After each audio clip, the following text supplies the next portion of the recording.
Une vidéo spéciale Halloween.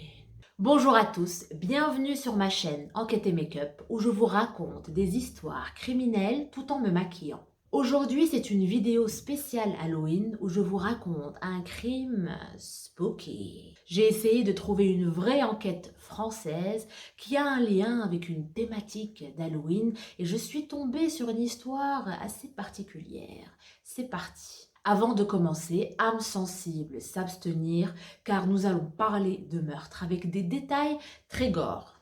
C'est parti, mon kiki. L'histoire commence le 15 janvier 2004 à Aubervilliers. Christine Lopez est en route pour déposer sa fille de 3 ans chez sa mère, Maria. Effectivement, c'est sa mère qui lui garde sa fille pendant qu'elle travaille. Sur la route, dans la voiture, elle essaye d'appeler sa mère pour lui dire qu'elles arrivaient, mais sa mère ne répondait pas. Christine arrive alors devant la porte de l'appartement de sa mère et là elle voit sur le paillasson un bout de papier où il y avait écrit « Ma chérie, je ne pourrai pas te garder ta fille aujourd'hui, je t'aime ». Déjà Christine trouve cela très bizarre que sa mère la prévienne comme ça sur un bout de papier qu'elle ne peut pas garder sa fille. D'habitude elle l'appelle au téléphone. Et puis surtout elle ne reconnaît pas du tout l'écriture de sa mère. Du coup, bon, elle commence à toquer sur la porte. Elle toque, elle sonne, personne n'ouvre, mais par contre, elle entend des pas derrière la porte. Elle entend le parquet grincer. La voisine du dessus descend, alertée par le bruit que fait Christine, qui toque, qui appelle sa mère, qui sonne, etc. Et la voisine va lui dire que, bon, elle n'a pas vu Maria de la matinée, mais que surtout, la nuit dernière, elle l'a entendue crier 2 fois. La voisine n'a rien pu lui dire de plus, parce qu'après, il n'y avait plus aucun bruit. Et encore une fois, on se le demande, pourquoi la voisine n'a pas appelé la police quand elle a entendu crier? Mystère et boule de gomme. En entendant ça, Christina évidemment s'inquiète et elle appelle directement la police. Et après les avoir appelés, d'un coup, la porte de l'appartement de sa mère s'ouvre. Derrière la porte, elle voit un homme qui a l'air de sortir du lit. Il a les cheveux ébouriffés, il a l'air un petit peu dans le pâté et elle le reconnaît. C'est le fils de l'ancien propriétaire de l'immeuble. Christina, elle va pas réfléchir, elle va pousser l'homme pour rentrer dans l'appartement et elle va continuer à crier « Où est ma mère? Où est ma mère? Où est ma mère ?» En rentrant dans l'appartement, Christina va remarquer que le salon est dans un désordre pas possible. Les meubles sont renversés par terre, les livres de la bibliothèque, pareil, sont par terre, les tiroirs ouverts avec tout leur contenu par terre, il y a des déchets partout. Enfin bref, c'était un vrai capharnaüm. Christina va alors se diriger vers la chambre à coucher de sa mère, mais le fameux individu va essayer de la repousser. Donc cet individu, comme je vous l'avais dit, c'était le fils de l'ancien propriétaire de l'immeuble qui s'appelait Mounir. Mounir essaye de l'empêcher de rentrer dans la chambre à coucher. En fait, il était devant elle, il avançait à reculons et elle le poussait de toutes ses forces pour arriver à rentrer dans la chambre à coucher. Elle arrive à rentrer dans la chambre, il faisait complètement noir, elle ne distinguait rien du tout, elle allume la lumière et là elle voit un désordre complet. Encore une fois, tout était par terre, les meubles étaient renversés, il y avait des déchets partout. Aussi, il y avait une très forte odeur d'encens dans la chambre. Et en regardant le lit, elle retrouve sa mère qui était allongée au travers du lit, avec une couverture qui lui recouvrait le haut du corps, ses jambes dépassées, et elle remarque directement que sur les jambes de sa mère, il y avait des écritures. Christina va alors se mettre à crier, elle va appeler sa mère pour avoir une réponse, pour la réveiller. Elle va alors se précipiter sur elle pour essayer de lui enlever le drap. Et puis, au même moment, elle sent les mains de Mounir sur son cou et sur sa bouche. Il lui met la main sur la bouche et avec son autre main, il va essayer de l'étrangler en lui disant « Il ne faut pas que tu cries ». Christina alors a le réflexe de lui mordre la main, il lâche prise et elle court jusqu'au palier pour crier et demander de l'aide. Sans oublier sa fille qui était sur le palier pendant tout ce temps et qui l'attendait. Du coup, les voisins ont entendu les cris de Christina, ils sortent tous et Mounir la suit également sur le palier et il essaie de la rassurer en lui disant « ça va aller, je suis désolée pour toi, ta maman est morte, mais ça va aller, ça va aller ». Christina évidemment, elle rentre dans une panique folle, elle commence à crier en lui disant « tu restes ici, tu bouges pas, j'ai appelé la police, tu restes ici, machin ». Et en fait, Mounir, complètement résigné, va s'asseoir sur une marche de l'escalier, voilà, en attendant les policiers policiers. Vraiment une scène complètement extraordinaire. Donc le potentiel meurtrier comme ça assis sur une marche avec tous les voisins autour de lui. En plus le mec qui a essayé de rassurer la fille de la victime. Enfin bref, bizarre, bizarre. Les policiers vont arriver peu de temps après. Ils vont menotter Mounir et ils vont l'installer dans un appartement vide. Il rentre alors dans l'appartement de Maria et là, il tombe sur une scène d'horreur. Déjà, la mise en scène était un petit peu bizarre. Donc la victime était allongée sur le dos, partiellement déshabillée. Elle n'avait plus de culotte, plus de pantalon et elle était allongée avec la couverture donc qui lui couvrait le haut du corps. Il y avait effectivement sur ses jambes des phrases, des mots qui ont été écrits sur sa chair avec un cutter et sa jambe droite a été partiellement sectionnée. Donc elle était encore attachée mais ça se voyait que quelqu'un avait essayé de la démembrer. Elle avait dans la main un crucifix retourné et sur le visage on avait mis la photo du pape qui datait déjà, c'était Paul VI qui était retourné également.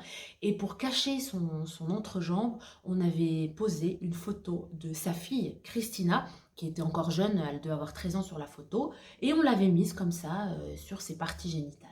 Il y avait également un chapelet qui était tout étendu sur le corps de Maria. Et en fait, ils ont essayé de lire les inscriptions qu'il y avait sur son corps, mais ils n'ont pas réussi, ils ne savaient pas trop ce que c'était. Mais ça avait l'air d'être des inscriptions un peu religieuses. De toute façon, tout ce que je viens de mentionner, là, toute cette mise en scène avait forcément un lien avec la religion, avec le chapelet, le crucifix, le pape, etc.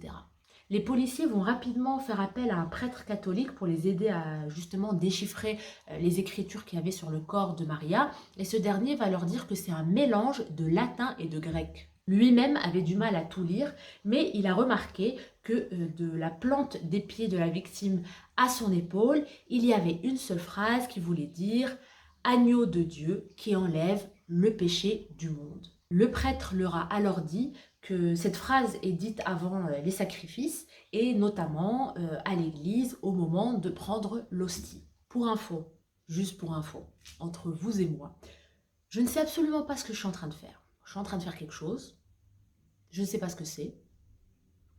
Voilà. Je pensais que c'était important de le dire. Voilà. Bon, tout ça confirme le fait que ce crime est lié à la religion. Mais voilà, est-ce que c'est un sacrifice? Est-ce que c'est un crime satanique? On ne sait pas. À ce stade, on n'a pas beaucoup d'infos. On ne connaît pas l'arme du crime, la cause donc, du décès de Maria, le lien entre Maria et Mounir, on ne connaît rien du tout. Vient alors le rapport du médecin légiste qui va nous donner un peu plus d'informations. Déjà, Maria est morte par asphyxie. Sur le corps de Maria, il y avait beaucoup de signes de lutte et d'affrontement. Et la théorie du médecin légiste est que Maria a été tuée dans le salon, puis après disposée sur le lit. Et c'est à ce moment-là qu'il y a eu toutes les mutilations sur son corps. Effectivement, le médecin légiste pense que toutes les mutilations ont été faites post-mortem, mais c'est compliqué, c'est difficile à dire.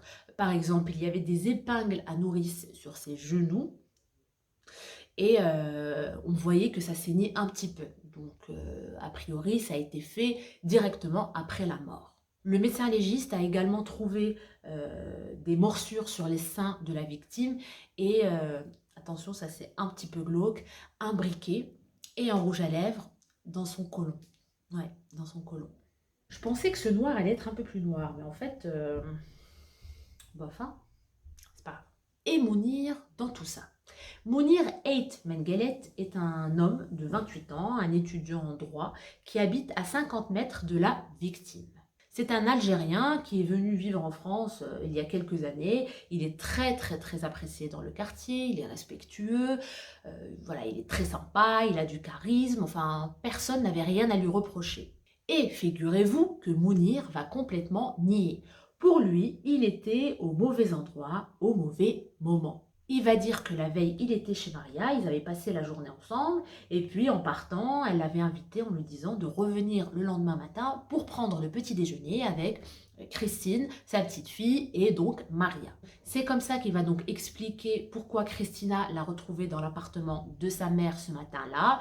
Donc en fait, il était arrivé comme prévu pour le petit déjeuner, il a vu la porte de l'appartement entrouverte, il est rentré dans l'appartement et là, il a trouvé Maria déjà dans cet état. Déjà, la question qu'on se pose, c'est quelle est la nature de la relation entre Mounir, 28 ans, et Maria, 72 ans. D'ailleurs, je crois que je n'ai jamais précisé son âge, mais elle a bien, en tout cas elle avait en 2004, 72 ans.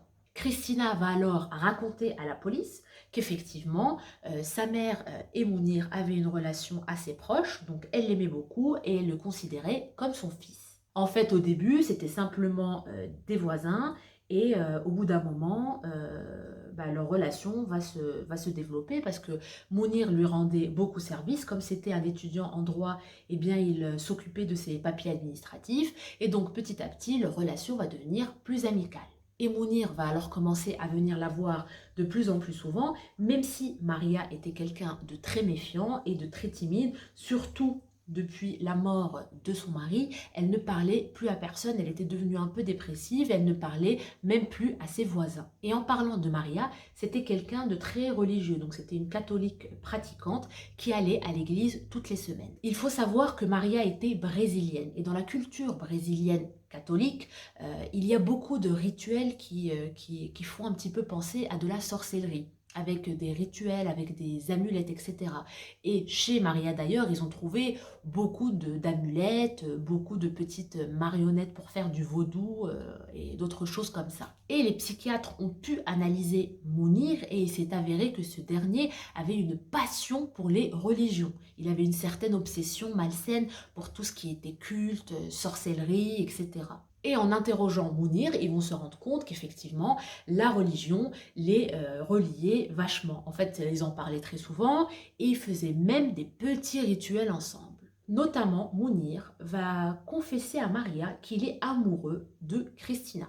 Cette dernière, qui adore Mounir et qui déteste son gendre, donc le mari actuel de Christina, va alors lui dire qu'elle a peut-être une solution pour que sa fille tombe amoureuse de Mounir. Mounir va alors leur dire que le 14 janvier, ils étaient censés se voir, donc Maria et lui, pour faire du vaudou, pour faire disparaître le gendre de Maria, donc le mari de Christina. Le vaudou, donc c'est avec les petites poupées en chiffon, donc ils vont en faire une à l'effigie du pauvre mari de Christina qui n'a rien demandé, et ils vont utiliser des aiguilles, donc ils vont planter à certains endroits, comme par exemple l'entrejambe pour que la personne devienne impuissante, ou encore dans le cerveau pour que la personne en question perde la tête. Donc en résumé, la veille de la découverte du corps de Maria, Mounir et Maria vont passer leur journée à faire ces petits rituels de vaudou et à boire de l'alcool. Donc a priori, ils vont beaucoup boire, ils vont prendre des médicaments parce qu'a priori, Mounir avait des problèmes pour dormir et Maria le fournissait en Exomil, donc qui est un somnifère. Et au fil des heures, l'ambiance est devenue malsaine. Tu m'étonnes, vous êtes en train de faire de la sorcellerie, de la magie noire, et c'est pas malsain du tout. Non, non. Je souhaiterais dire et redire que je ne sais toujours pas ce que je fais. Mais bon, voilà. Et Mounir leur dit qu'à un moment, et je cite, « Maria est passée du sein au sein ». Effectivement, apparemment, à un moment, elle l'a emmenée dans sa chambre à coucher et elle lui a tout simplement montré ses seins. Mounir va alors succomber aux avances présumées de Maria et un acte sexuel va commencer entre eux. Ça va aller assez loin, en tout cas jusqu'au moment où Mounir va mettre un préservatif, puis à ce moment-là, il va sentir une très très forte odeur d'urine se dégager de Maria et il va décider de s'arrêter là. D'ailleurs, ils ont trouvé le paquet de préservatifs vide dans la poche de Mounir. Bref, une fois l'acte sexuel interrompu, ils décident quand même de se quitter en bons termes et c'est là où Maria va l'inviter le lendemain matin pour venir petit déjeuner avec elle, sa fille et sa petite fille. Évidemment, quand les policiers ont raconté cette histoire à Christina, cette dernière était absolument horrifiée et choquée, donc elle ne pouvait pas croire que sa mère ait fait des avances à Mounir. Et Christina mentionne, et à juste titre, que sa mère avait une prothèse à la hanche et qu'elle avait la hanche disloquée et la jambe cassée, ce qui voudrait dire qu'elle s'est battue de toutes ses forces, probablement pour éviter un acte sexuel forcé. En plus, il y avait des griffures sur le corps de Mounir, donc elle a probablement essayé de se défendre. Et en parlant des jambes de Maria, justement, pourquoi elle a été coupée comme ça, partiellement? Est-ce que le meurtrier n'a pas eu le temps de la démembrer comme il voulait? Est-ce qu'il avait prévu de la démembrer complètement, mais il n'a pas eu le temps? Christina est arrivée à ce moment-là? On ne comprend pas. Et surtout, ce que je ne vous ai pas dit, c'est qu'il manquait de la chair sur cette jambe. Et elle n'a été retrouvée nulle part dans l'appartement. Donc, est-ce que c'est du cannibalisme? Est-ce que le meurtrier l'a mangé, comme il aurait pu manger le corps du Christ, vous savez, l'hostie, hein, agneau de Dieu qui enlève le péché du monde? Probablement. Et il y avait également écrit sale buveuse asséchée. Qu'est-ce que ça veut dire? J'en sais rien. En tout cas, sans les aveux de Mounir, on n'a que des interprétations. On n'a pas de preuves concrètes, on n'a rien de concret. Est-ce que Mounir avait peur de justement l'influence maléfique de Maria? Parce qu'il voilà, justement, il pensait que cette dernière commençait à lui faire des aveux et il n'a pas accepté. Est-ce que c'est pour ça qu'il a recouvert tous ses orifices, donc les orifices de son visage avec la photo du pape, son entrejambe avec la photo de sa fille, pour éviter que son énergie maléfique ressorte et se venge? Bref, on ne sait pas. Le procès commence en février 2008. Mounir est alors serein. Il a l'air complètement impassible, serein, comme si c'était pas son procès. Il se présente bien, voilà, il est plutôt beau gosse, limite il inspire la confiance. Il commence par se pencher sur le profil psychologique de Mounir, et d'abord le psychiatre dit qu'il n'a décelé aucune pathologie mentale donc à Mounir. Les psychiatres vont quand même mentionner qu'ils ont l'impression que Mounir ne leur a pas parlé de tout, qu'ils ont eu du mal à obtenir de lui voilà, des informations, et qu'à un moment, il leur a dit « J'essaye par tous les moyens d'être normal, mais je n'y arrive pas ». Chez lui, lors des différentes perquisitions qu'il y a eu, les policiers ont retrouvé un carnet, un espèce de journal intime, et dedans, ils vont trouver des choses très très intéressantes. D'abord, apparemment, ce cher Mounir aurait un vrai dégoût, mais alors un dégoût suprême pour les femmes. Et ouais, les femmes le dégoûtent. Leur menstruation, leurs fluides corporels, leurs odeurs, burk, burk, burk. Et ouais, il a 5 ans quoi. À la barre, des anciennes petites amies de Mounir vont témoigner. Elles vont dire que c'est un homme assez étrange, assez solitaire, qui n'a jamais réussi à avoir une longue relation avec elle. C'est quelqu'un qui n'aime pas la sexualité et qui d'ailleurs n'a jamais eu avec ses ex une relation sexuelle aboutie. Vous comprenez, ça le dégoûte, donc c'est normal. Et dans son carnet, il a écrit qu'il y avait 2 catégories de femmes, les salopes et les pures. Bon, j'ai dû faire certaines choses hors caméra parce qu'il fallait que je me concentre un petit peu. Donc, tout ce que je vous ai dit, tout ce qu'il a écrit sur son fameux carnet, montre quand même qu'il a un gros problème avec les femmes et avec la sexualité. Du coup, cette histoire de catégorie de femmes, est-ce que ça s'applique à Maria? Est-ce que de base, il pensait que c'était quelqu'un de pur, et puis après, est-ce qu'elle lui a fait des avances ou pas? Mais en tout cas, il s'est rendu compte qu'elle n'était pas aussi pure que ça, et il a décidé de se venger, de la punir. On ne sait pas. Est-ce que c'est une espèce de psychose? Parce que Mounir avait une grosse angoisse du coup de la sexualité des femmes, et avec l'alcool, avec les médicaments, avec l'ambiance un peu particulière, avec tous les rituels, etc. que Maria et lui ont fait. Est-ce que ça a explosé d'un coup? Il a pété un câble? Bref, on ne sait pas. En tout cas, pendant le procès, ils ont mentionné plusieurs choses qui auraient pu éventuellement pousser Mounir à commettre ce meurtre. Notamment le fait qu'il regarde beaucoup de films violents. Apparemment, il consomme beaucoup de films japonais violents. Bon, est-ce que aussi ça pourrait être un paramètre qui aurait pu déclencher une espèce de psychose, un pétage de plomb? On ne sait pas, ce ne sont que des interprétations. En tout cas, en parlant de film, le 13 janvier, donc 2 jours avant la découverte du corps de Maria, Mounir avait loué un film qui s'appelle Henri, le portrait d'un serial killer, qui est un film inspiré de faits réels. Et du coup, on se pose la question, Est-ce qu'il a loué ce film pour s'inspirer? Parce que dans ce cas-là, il y a préméditation. En plus, pendant le procès, on va se rendre compte que c'est Mounir qui a appelé Maria la veille pour lui dire qu'il allait passer la voir.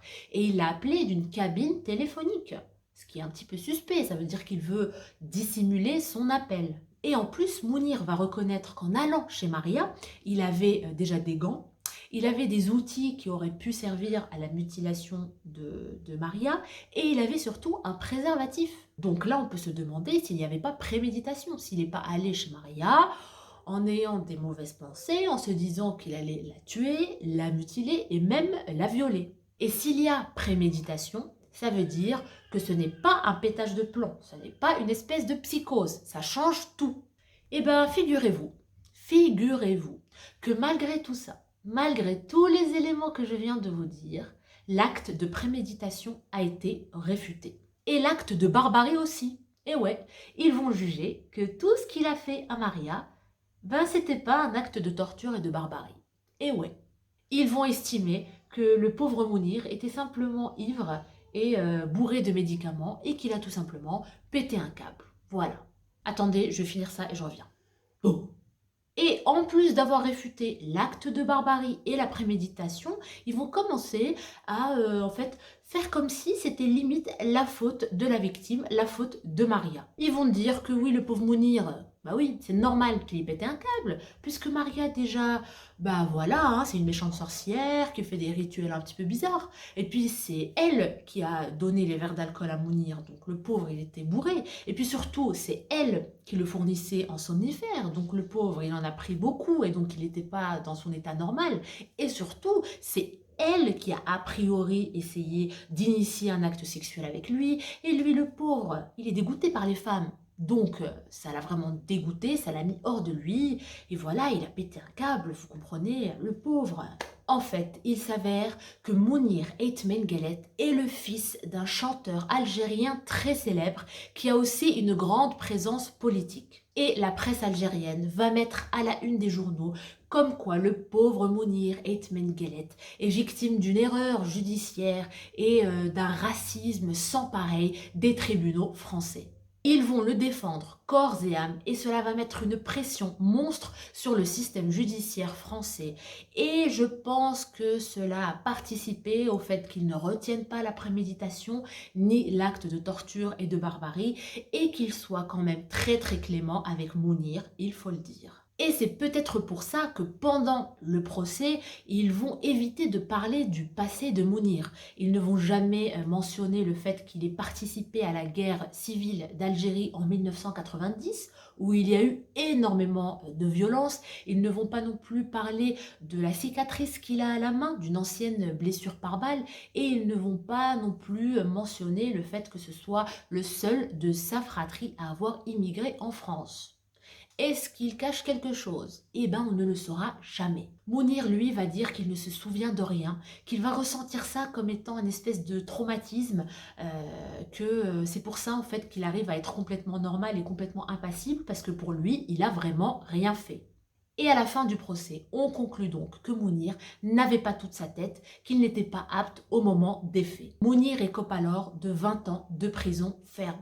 Cette décision judiciaire a été très très difficile à avaler pour Christina, la fille de la victime. Effectivement, 20 ans de prison ferme veut dire que Mounir allait avoir 48 ans à sa sortie et donc qu'il allait avoir encore largement le temps de profiter de sa vie. Mounir Ait Menguellet n'a jamais fait appel à cette décision de justice, ce qui est un petit peu bizarre parce que quand on est innocent, c'est très très très dur d'être en prison quand on sait qu'on n'a rien fait. Donc on se bat corps et âme pour en sortir. Donc on fait appel après appel. Lui, il n'a jamais essayé. En tout cas, à la question est-ce que Mounir Ait Menguellet est dangereux, est-ce qu'il risque de récidiver à sa sortie de prison, les psychiatres disent que c'est quand même quelqu'un qui est très charismatique, qu'il fascine et qu'il a une personnalité de gourou, de chef sectaire. Donc qu'il faut quand même suivre ça de près et faire très attention. Bon, on dit aussi qu'en prison, il a continué à être fasciné par la religion, l'ésotérisme, etc.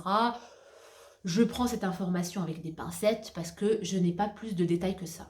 Finalement, en 2016, Mounir a été libéré pour bonne conduite après donc 16 ans derrière les barreaux.